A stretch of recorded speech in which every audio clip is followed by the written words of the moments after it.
নমস্কার বন্ধুরা, প্রত্যাশা এগ্রো ফার্মে আপনাদের স্বাগত। এই সময়টা অর্থাৎ এই জুন মাস, এই সময়টাতে কিন্তু অনেকেই জানতে চাইছেন যে কী ধরনের মুরগি পালন করলে আগামী সময়ে বিক্রির বাজার ভালো থাকবে বা বিক্রির দাম পাওয়া যাবে, কোন জাতের মুরগি পালন এই সময় লাভজনক। তো তাদের জন্যই এই ভিডিওটা। আপনারা এই সময়টা অর্থাৎ বর্ষা আসতে প্রায় এখনও 15-20 দিন বাকি আছে এবং এই সময় যেহেতু গরম আছে সেহেতু কিন্তু এই সময় আপনারা সোনালী মুরগিটার চাষ করতে পারেন। এই সময় আপনাদের ব্রুডিংয়ে খুব একটা সমস্যা হবে না, যেহেতু গরম আছে। তাই এই জন্য আপনাদের খুব বেশি ব্রুডিংয়ের সময় হিট দেওয়ারও প্রয়োজন হবে না, বাচ্চা ভালো থাকবে।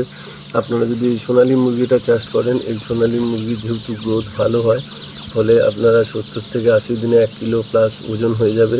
ফলে পুজোর আগে কিন্তু এর মার্কেট পাবেন এবং বিক্রির সেই সময় কিন্তু এর বাজারে প্রচুর পরিমাণে চাহিদা থাকে এবং ভালো দাম পাওয়া যায়। ফলে আপনারা সোনালী মুরগিটা এই সময় চাষ করতে পারেন, তাতে আপনাদের লাভ হবে।